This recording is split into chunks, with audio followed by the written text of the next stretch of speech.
The Dow Jones nosedived over 1,100 points. It marked the largest single-day point drop in history. Panic swept through Wall Street. Investors were offloading stocks at an unprecedented rate, their faces filled with fear and uncertainty. The date was April 8, 2025, a day that would be forever remembered in financial history. It felt hauntingly similar to another Black Tuesday, reminiscent of the crash of 1929. The parallels were striking, and the sense of déjà vu was strong. This time, however, the crisis wasn't triggered by unchecked speculation. Analysts pointed to a complex web of factors. It was the result of years of economic instability and uncertainty under the Trump administration's policies. Policies that had promised growth but delivered volatility. The American dream, once a symbol of hope, was beginning to dim. The promise of prosperity seemed like a distant memory. This wasn't just about numbers on a screen. It was about the real-world impact on everyday lives. This was about people's lives. Retirement savings were wiped out. College funds disappeared. Families were left struggling to make ends meet. The very foundation of the American middle class was shaken. Homes were foreclosed, and dreams were shattered. The market crash was a harsh and brutal wake-up call, a reminder of the fragility of our economic system. The myth of Trump's economic prowess was unraveling. The promises of a booming economy were now seen as empty. The reality was far more grim. Small businesses closed, and unemployment lines grew longer by the day. The Trump administration, known for its bold pronouncements and brash style, seemed strangely quiet. The usual bravado was conspicuously absent. Gone were the triumphant tweets boasting about record highs. In their place, a deafening silence. Instead, there was a sense of denial, a desperate attempt to downplay the severity of the situation. Politicians dodged questions, offering vague reassurances. But the markets, like the American people, were no longer buying it. The trust had been broken, and the consequences were unfolding in real time. The chickens, it seemed, had come home to roost. The long-term effects of short-sighted policies were becoming painfully clear. The question on everyone's mind was simple, yet terrifying. How did we get here? And more importantly, where do we go from here? The answers were elusive, and the future uncertain. From the beginning, the Trump administration built its reputation on a straightforward promise: to make America great again through economic revitalization.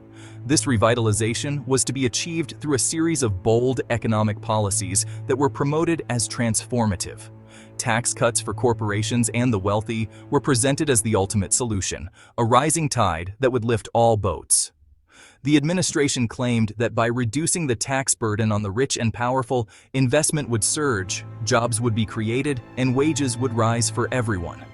Tariffs, we were told, would protect American jobs and punish unfair trade practices.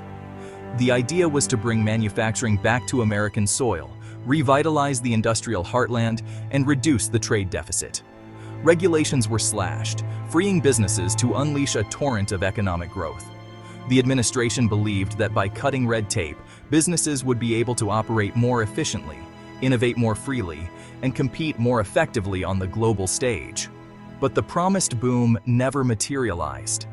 Instead, the economy found itself on shaky ground. Small businesses, the backbone of the American economy, struggled to stay afloat amidst rising costs and uncertain market conditions. Inflation, fueled by a combination of tariff-induced price hikes and a ballooning deficit, began to erode the purchasing power of ordinary Americans. Families found it increasingly difficult to make ends meet as the cost of living soared. The trade war with China, far from bringing manufacturing jobs back to the heartland, disrupted supply chains and increased costs for businesses and consumers alike. Factories remained shuttered, and the promised resurgence of American manufacturing failed to materialize. The tax cuts, while lining the pockets of the already affluent, failed to deliver the promised trickle-down effect. Instead of investing in new jobs or higher wages, many corporations used their windfalls for stock buybacks, further enriching shareholders. Instead, they exacerbated income inequality, creating an economy where the rich got richer and the poor and middle class fell further behind. The gap between the haves and the have-nots widened, leading to increased social unrest and economic instability. The administration's insistence on deregulation, touted as a boon to business, came at a steep cost. Environmental protections were rolled back, jeopardizing public health and exacerbating the effects of climate change.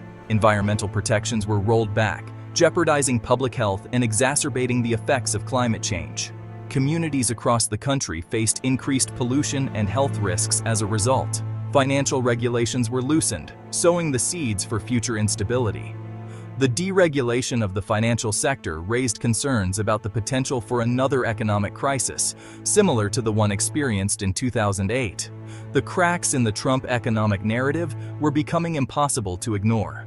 The promises of widespread prosperity and economic rejuvenation were overshadowed by the stark realities of inequality, instability, and environmental degradation. The stock market, once a source of pride and a symbol of economic strength, was now a flashing red warning sign. Volatility and uncertainty plagued the markets, reflecting deeper issues within the economy. The question was, would anyone in power heed the warning? As the nation grappled with these economic challenges, the need for a new approach became increasingly clear. The future of the American economy hung in the balance, and the decisions made in the halls of power would determine its trajectory for years to come. For a long time, certain media outlets served as a dependable amplifier for the Trump administration's economic policies. They broadcasted the administration's messages, ensuring the public received a steady stream of positive economic news. Fox News, once a stronghold of conservative commentary, transformed into an enthusiastic supporter, echoing the president's every claim about the thriving economy and dismissing any criticism as fake news. The network's hosts and pundits were unwavering in their support, often presenting economic data in the most favorable light. Conservative talk radio hosts, with their dedicated audiences, faithfully repeated the administration's talking points, painting a bright picture of an improving economy. These radio personalities, deeply connected to their listeners, played a key role in shaping public opinion. However, as the economic reality began to diverge from the administration's narrative, even the most loyal media supporters started to reconsider. Reports of job losses, business closures, and financial struggles began to emerge, making it difficult to sustain the optimistic narrative. The stock market crash, with its potential to erase the savings of millions of Americans, became a turning point. The dramatic drop in stock prices sent shockwaves through the economy, affecting not just investors, but everyday citizens who saw their retirement funds and savings diminish. Suddenly, the narrative was shifting. News outlets that had once been steadfast in their support began to question the administration's economic policies and their effectiveness. Headlines started to reflect the growing concerns of the public. Fox News, under pressure from both viewers and advertisers, began to air segments questioning the administration's handling of the economy. The network's shift was evident as hosts who had previously been unwavering in their support started to voice doubts and raise critical questions. Conservative commentators, once hesitant to criticize the president, began to express concern about the growing national debt and the potential for a recession. These discussions highlighted the deepening economic issues and the potential long-term consequences of the administration's policies. Even Rush Limbaugh, the godfather of conservative talk radio, had to acknowledge the pain felt by his listeners, many of whom were struggling to make ends meet. His show, which had long been a platform for unwavering support, began to reflect the economic anxieties of his audience. The shifting media landscape mirrored the growing unease among the American people. As more individuals faced financial hardships, the media's portrayal of the economy became more critical and reflective of the public's concerns. The administration could no longer rely on its media allies to shield it from criticism or to spin away its failures. The growing discontent among the public was too significant to ignore, and the media had to adapt to this new reality. The truth, as they say, will out. Investigative journalists began to dig deeper into the economic data, uncovering stories that contradicted the administration's optimistic claims. These revelations added to the growing skepticism. And the truth was that the American economy was in trouble. The signs were everywhere: struggling businesses, rising unemployment, and a general sense of economic uncertainty. The media's shift in tone was a direct response to these undeniable realities, marking a significant change in the landscape of media support.